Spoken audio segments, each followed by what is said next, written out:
In the heart of our watershed rehabilitation project, a transformation is taking place. One that is not just restoring the environment, but also changing lives.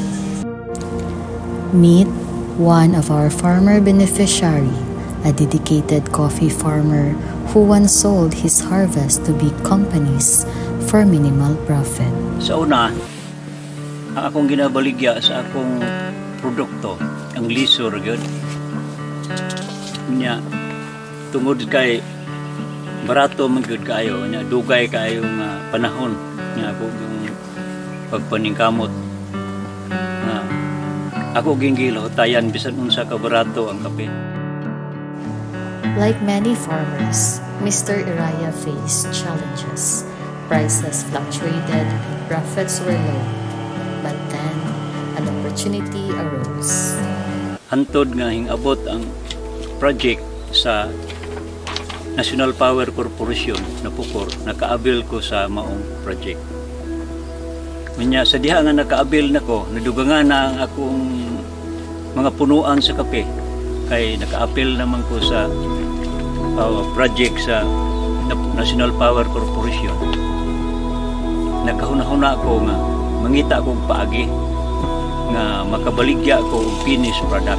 Mo nga sa diha nga nagbunga na ang gikan gyud sa project, nag-apply ko sa DTI aron nga makabaligya ko og medyo mahal-mahal nga presyo.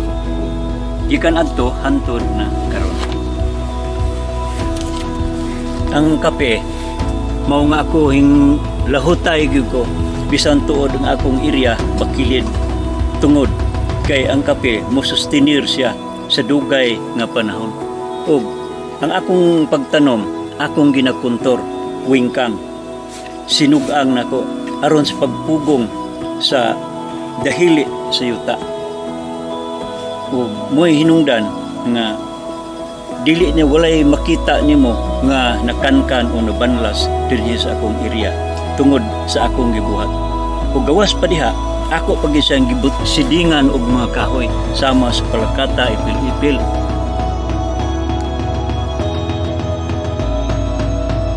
Karon ako nahimo man ko nga learning site sa ITI ug Luzon, Visayas, Mindanao.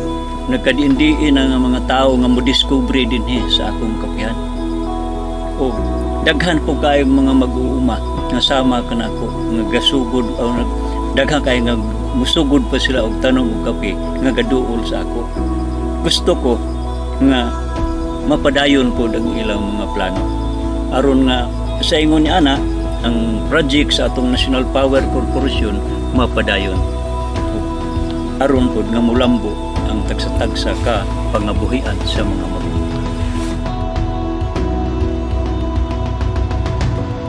Instead of selling raw beans, Mr. Iraya began processing his coffee, roasting, grinding, and packaging it himself. Karon, ang abot sa akong kape, sa sinugdan ko dani, gamay raman ni kayo. O karon, naglapad na.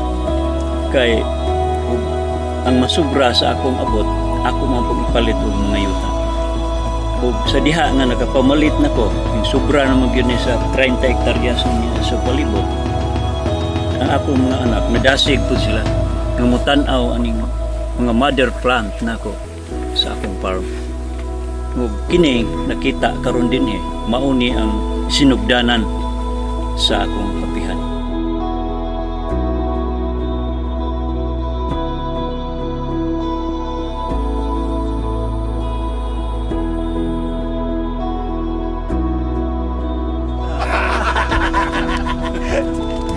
With determination and the right support, Mr. Iraya turned his farm into a thriving business.